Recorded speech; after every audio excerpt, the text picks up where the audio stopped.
paz do Senhor. O Espírito Santo é incrível mesmo, né? Hoje, no comecinho da noite, o Espírito Santo impulsionou no meu coração que eu teria uma oportunidade. Às vezes, a gente pensa que é algo da nossa cabeça, né? Mas Deus não é um Deus de confusão. Então, se Deus ele aponta alguma coisa na nossa vida, certamente aquilo acontece. No livro de Isaías, capítulo 6, versículo 1, a Bíblia nos diz o seguinte: no ano em que morreu o rei Uzias, eu vi também ao Senhor assentado sobre um alto e sublime trono, e a cauda do seu manto enchia o templo. Só até aqui. De fato, uma das coisas que sempre marcaram a vida de um profeta, ou que nunca deixaram de existir na chamada de um homem, na chamada de alguém que o Senhor escolheu, é algo chamado experiência. Todos os profetas do qual o Senhor chamou, eles foram marcados de alguma maneira por uma experiência sobrenatural que deu intensidade, veracidade e impulso sobre aquilo no qual o Senhor havia lhes confiado. E não foi diferente com Isaías, porque independente da sua vida e daquilo que não é conhecido a nós, ele achou por bem registrar no capítulo 6 da sua profecia algo que mudou totalmente a sua história e que foi uma experiência.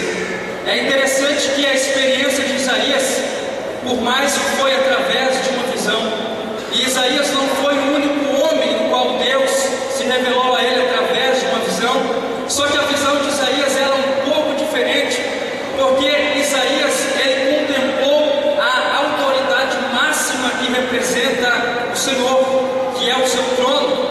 Isaías ele viu o Senhor assentado sobre um trono. Esse trono não era um trono simples.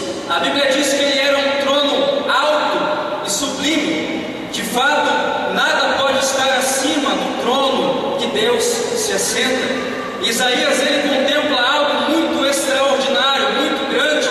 Só que quando você olhar para essa experiência, você vai compreender que havia um propósito à parte, muito além daquilo que os olhos de Isaías puderam contemplar. Você vai entender que Deus só mostrou o seu trono para Isaías, para que Isaías pudesse ouvir a sua voz. Nós entendemos que tudo aquilo que Deus mostra para o homem é só para o homem depois poder ouvir a voz do Senhor. Porque o mais importante na experiência que Isaías teve não foi a visão do trono, não foi ver ao Senhor assentado sobre o trono, não foi contemplar os serafins voando com brasas. O mais interessante da experiência de Isaías é que Isaías ele conseguiu ouvir a voz do Senhor, que clamava dizendo: a quem enviarei, quem há de ir por nós? Porque Deus precisava de uma voz, Deus precisava de alguém que pronunciasse a sua verdade, e Deus deu aquela experiência para Isaías para que ele pudesse com mais atenção ouvir aquilo que Deus estava querendo para o seu povo. Então nós entendemos que tudo aquilo que Deus nos mostra, e tudo aquilo que o Senhor se revela para nós, é só para que nós possamos dar mais atenção à sua voz. Porque foi da mesma maneira com demais profetas, como Jeremias. Quando Deus chama Jeremias, a primeira experiência que Jeremias teve com Deus foi ver uma vara de amendoeira, e o Senhor olhou para ele e perguntou: Jeremias, o que tu vês? E ele respondeu: Senhor, eu vejo uma vara de amendoeira. E então o Senhor respondeu: viste bem, porque eu velo pela minha palavra para que ela venha se cumprir.